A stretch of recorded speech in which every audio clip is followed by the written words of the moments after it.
Bawat umaga, daan-daang seniors ang bigla na lang namamatay habang gumagawa ng isang bagay na tila normal lang, isang bagay na malamang ginawa niyo rin ngayong umaga.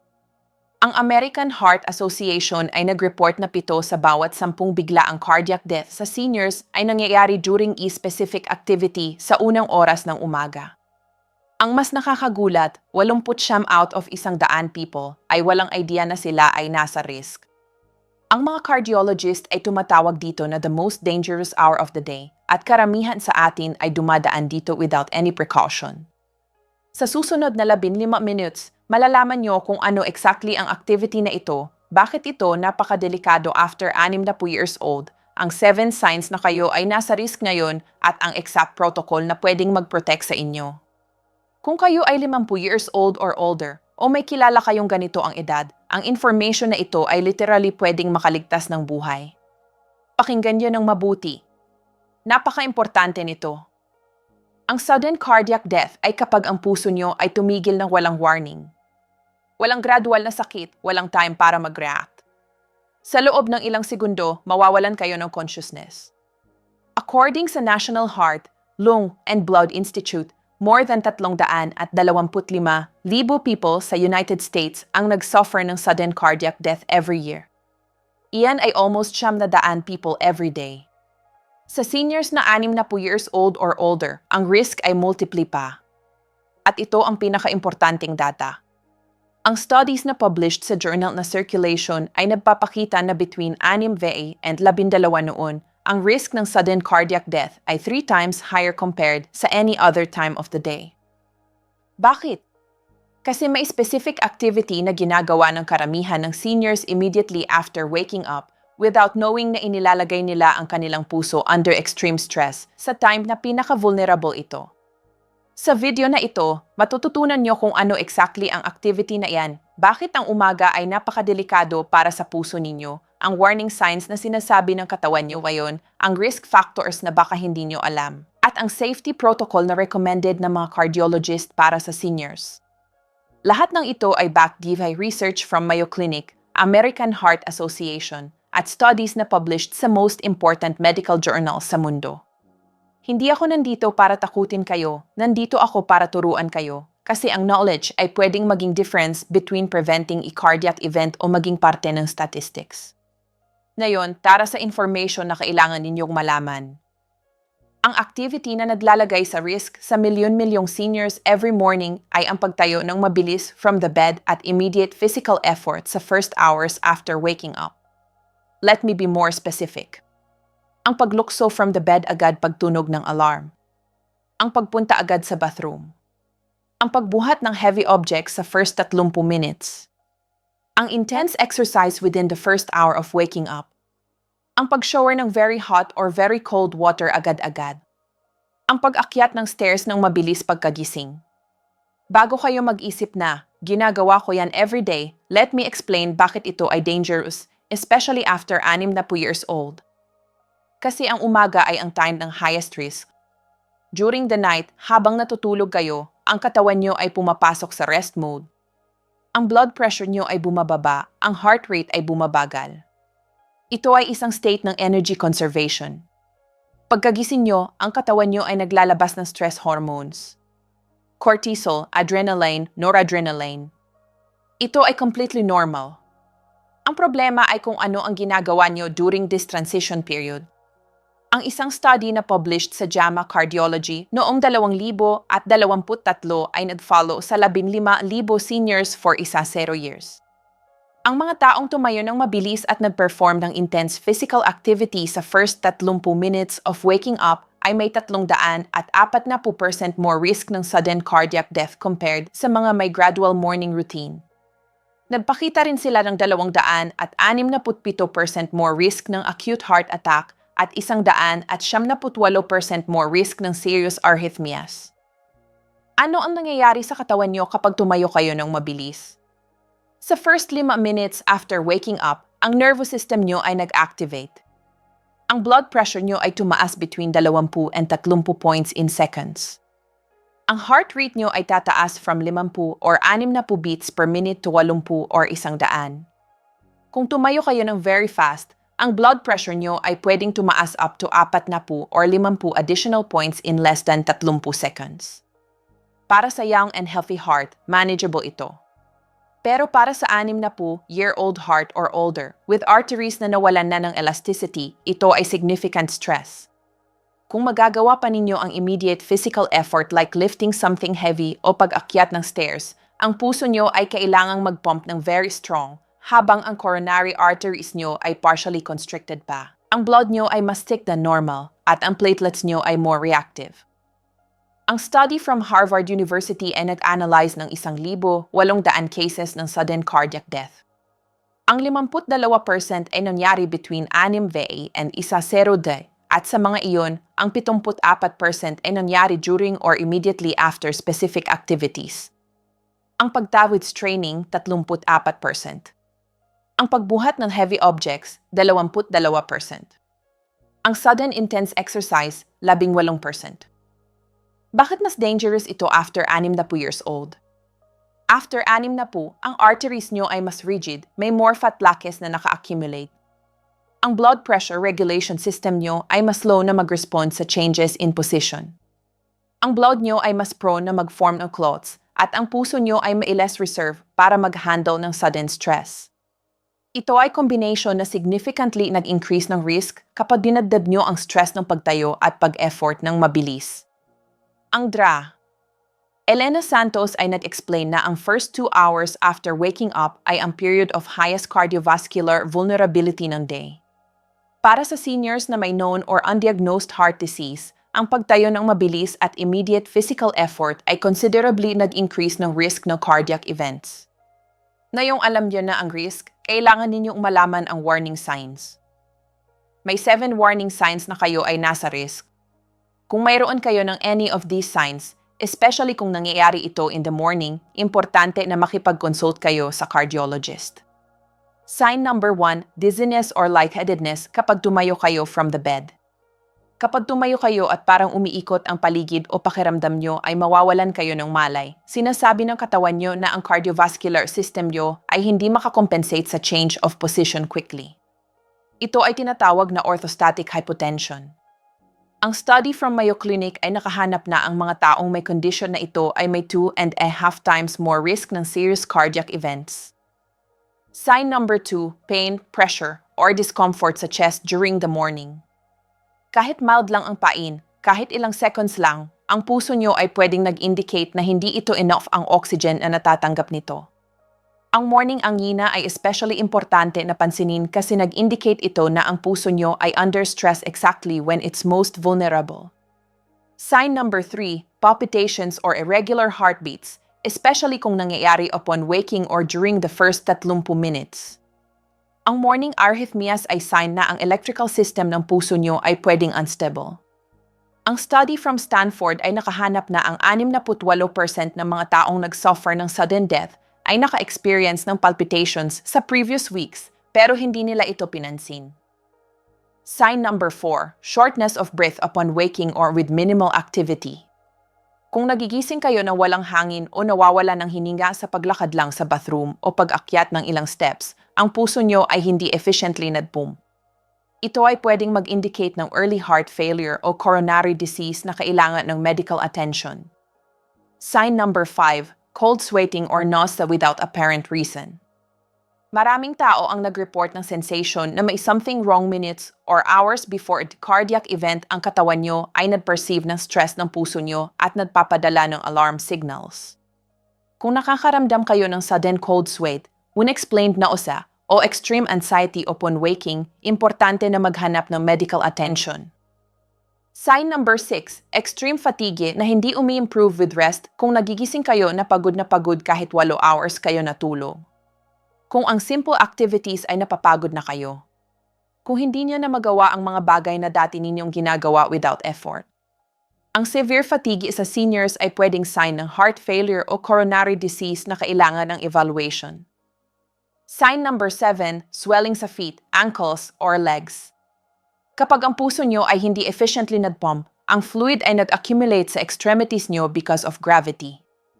Kung napapansin nyo na ang shoes nyo ay mas tight sa afternoon o ang ankles nyo ay swollen, importante na makipag-consult sa doktor. Ang study na published sa The Lancet ay nag-follow sa 1,000 seniors na may at least one of these signs for 5 years. Sa mga nag-consult sa cardiologist at nag-follow ng treatment, 8% lang ang nag-suffer ng serious cardiac event sa mga nag-ignore ng signs, 34% ang nagkaroon ng serious event ang signs ay nandyan. Ang katawan nyo ay nag-warning sa inyo. Ang tanong ay, makikinig ba kayo? Ngayon, let me show you 5 risk factors na maraming seniors ang mayroon without knowing it at nag-increase ng danger ng morning cardiac events. Factor number 1, undiagnosed morning blood pressure spikes. Ang blood pressure nyo ay hindi constant, may irregularities ito na nag-change during the day. Sa healthy people, ang pressure ay bumababa during the night at gradually umaangat in the morning. Pero sa maraming seniors, ang blood pressure ay umaangat ng very abruptly upon waking. Ito ay tinatawag na morning hypertensive surge. Ang Japanese study ay nag-monitor ng 24-hour blood pressure ng 5,000 seniors. Ang 42% ay may morning spikes without knowing it kasi nag-measure lang sila ng pressure in the afternoon sa clinic. Ang spikes na ito ay significantly nag-increase ng risk ng heart attack, stroke, at sudden death. Kung tumayo kayo ng mabilis at mag-effort during this spike, ang pressure nyo ay pwedeng umabot sa dangerous levels. Solution, sukatin ang blood pressure nyo immediately upon waking before getting up from bed for 7 days. Kung consistently above 100 at 40/90, makipag-usap sa doktor. Factor number 2, nighttime dehydration. During 7 or 8 hours ng sleep, hindi kayo umiinom ng water. Upon waking, dehydrated kayo. Ang blood nyo ay thicker and more viscous than normal. Ang thick blood ay mas slow na dumaloy, mas madaling mag-clot at kailangan ng more pressure para mag-circulate. Ang Harvard study with 20,000 adults ay nakahanap na ang morning dehydration ay nag-increase ng clot risk gihi 67%. Solution, uminom ng 1 baso ng water before getting up from bed. Maglagay ng water sa nightstand ninyo. Factor number 3, undiagnosed sleep apnea. Ang sleep apnea ay nag-cause na tumigil kayo sa paghinga repeatedly during the night. Every time na tumigil kayo sa paghinga, ang oxygen nyo ay bumababa, ang puso nyo ay nag-stress, at ang blood pressure nyo ay tumaas. Pagkagising nyo finally, ang puso nyo ay under stress na at ang arrhythmia risk nyo ay elevated na. Ang Mayo Clinic study ay nagpakita na ang seniors na may untreated sleep apnea ay may 4 times more probability ng serious cardiac events, especially sa first hours of the morning.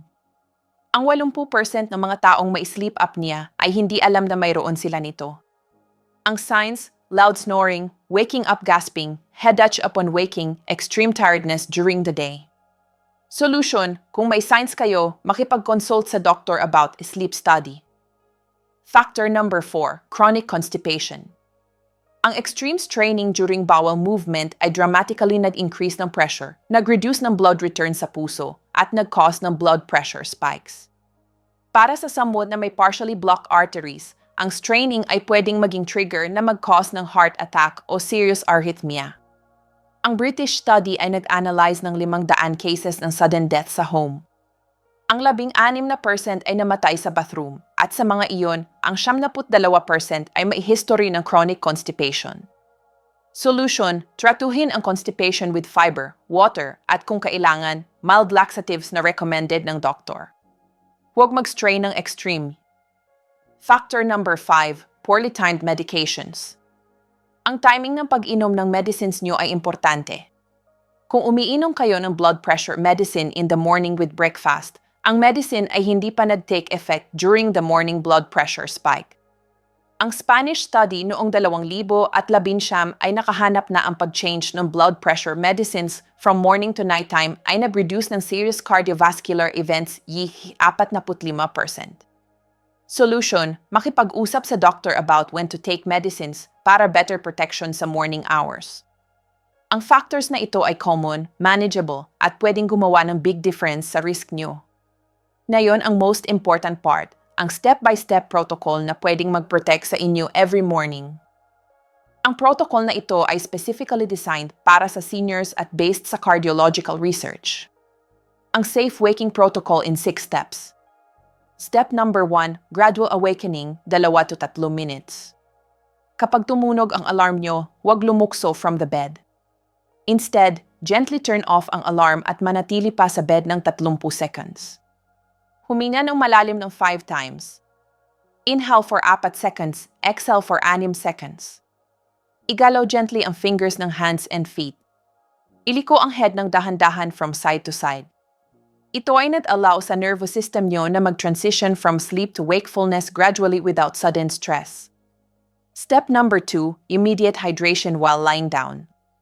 Before getting up, inumin ang glass of water na iniwan nyo sa nightstand the night before. 250 dinis ito ay nag-start na agad na mag-dilute ng blood nyo.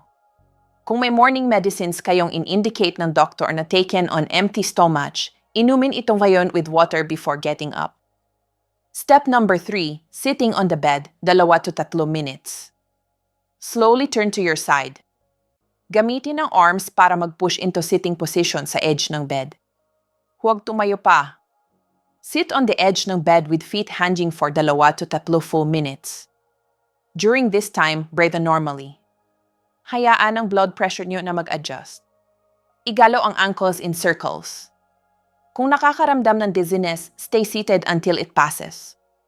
Ang University of Tokyo study ay nagpakita na ang pag-sit sa bed for 3 minutes before standing ay nag-reduce ng orthostatic hypotension risk GIS 78% at morning cardiovascular events 43%.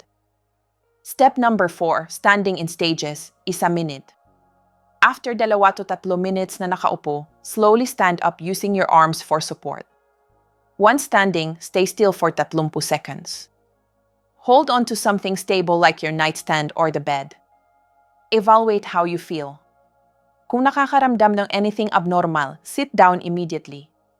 Maghintay ng 2 more minutes at tirithi again more slowly. Kung okay ang feeling, start walking slowly. Step number 5, low-effort activities, first 30 minutes.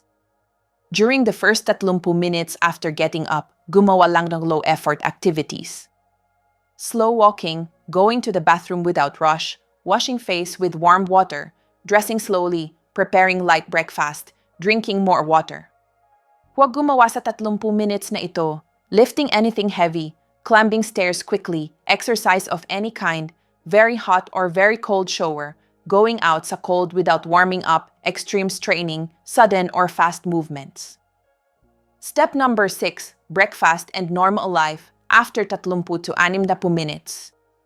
After 30 to 60 minutes nagising na at gently moving, kumain ng light breakfast. Uminom ng medicines na dapat with food. Continue hydrating. Ang katawan nyo ay ready na para sa normal activities. Special protocol for going to the bathroom. Pumunta sa bathroom without rush. Maglakad ng dahan-dahan. Umupo sa toilet. Huwag mag-strain ng extreme. Kung may constipation, mas better na maghintay. Breathe normally. Huwag mag-hold ng breath. Kung kailangan mag-strain, gawin ito in small gentle contractions, breathing between them. Tumayo slowly pagkatapos. Protocol for cold weather.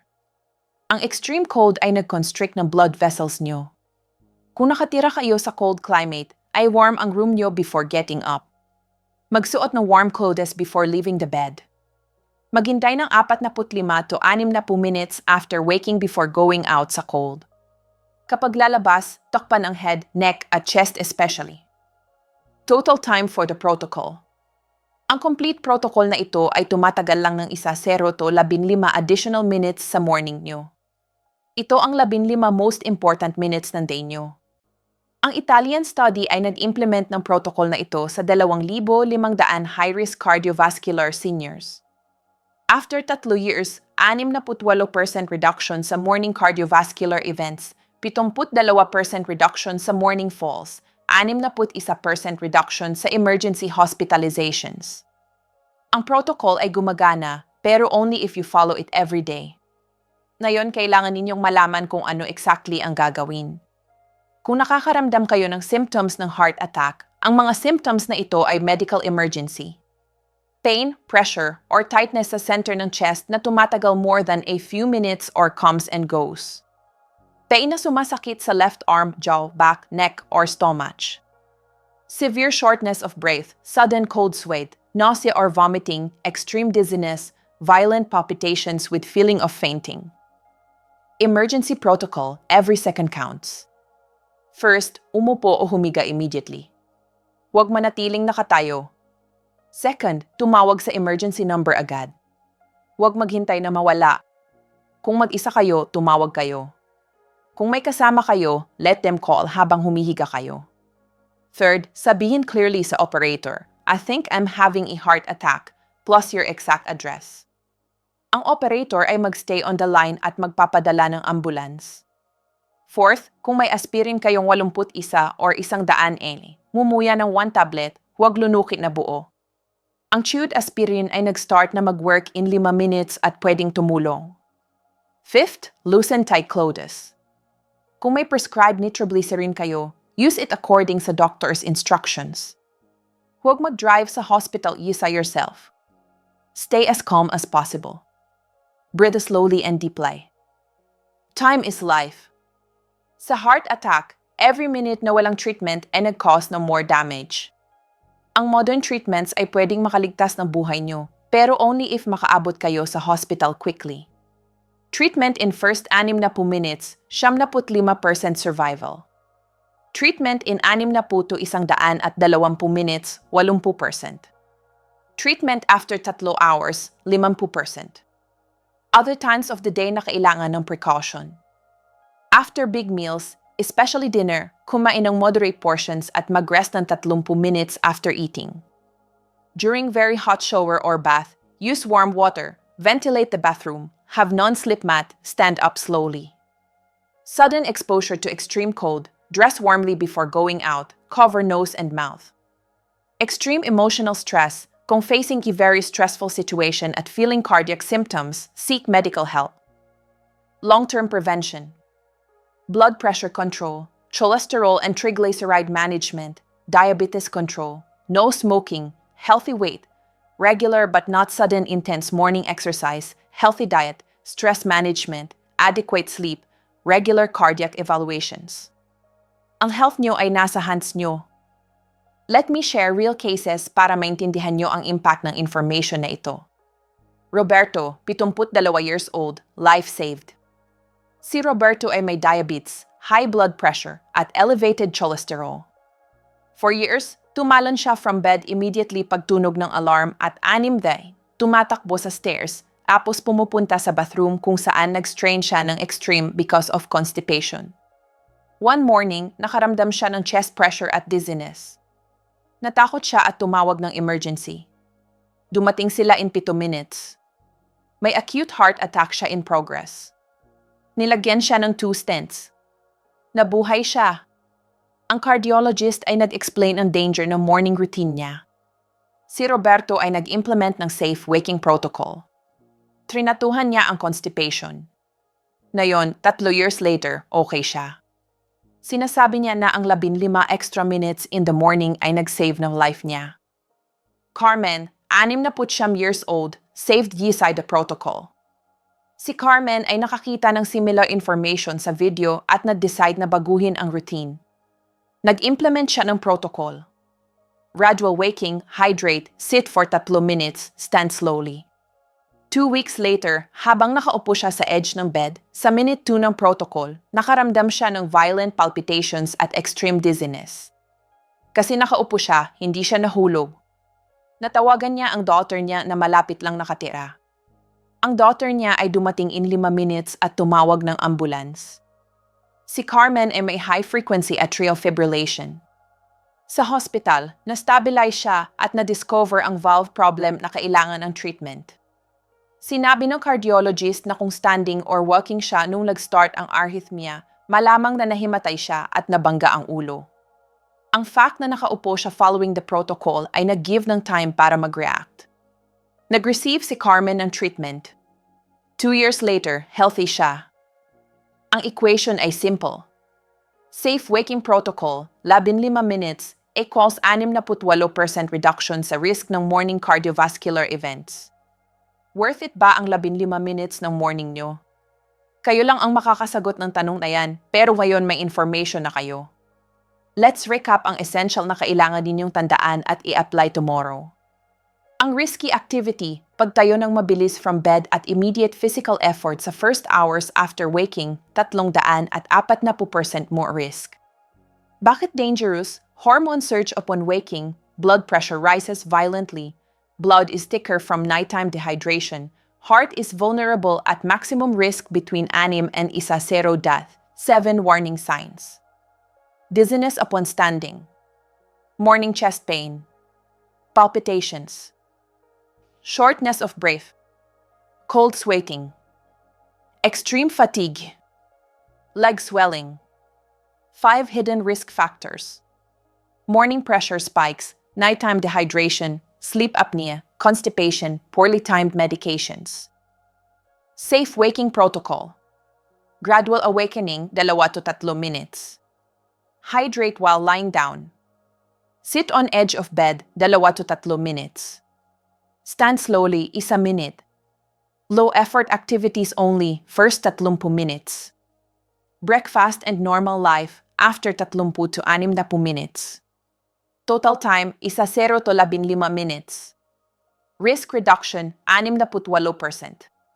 Kung nakakaramdam ng heart attack symptoms, umupo o humiga immediately, tumawag ng emergency, chew an aspirin kung meron, stay calm. Ito ay life or death information, huwag i-ignore. Bago kayo umalis, kailangan ninyong gawin ang something na pwedeng makaligtas ng buhay nyo o ng someone you love. Kung ang video na ito ay nagpakita sa inyo ng important, bigyan nyo ako ng like na yon. Ang gesture na yan ay tumutulong na maabot ng video na ito ang more seniors na kailangan ng information na ito. Literally, pwede kayong tumulong na makaligtas ng lives with one click. Mag-subscribe sa channel na ito for more medical information about cardiovascular health at emergency prevention. Lahat backed with science, walang sensationalism. I activate ang bell. Isulat sa comments ang commitment nyo. Lagay nyo, I start a safe waking protocol tomorrow at ang date. Ang public commitment na ito ay nag-increase ng adherence nyo. Sabihin din sa akin, nakarecognize ba kayo ng any warning signs sa sarili ninyo? Share this video immediately.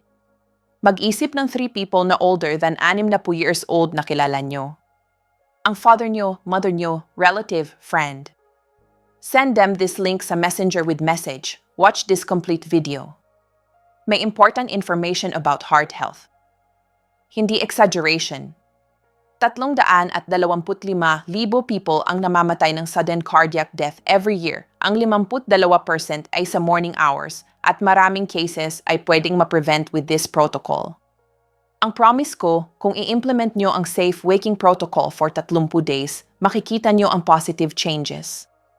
Better feeling upon waking, more energy, less dizziness, at you're protecting your heart during its most vulnerable hour.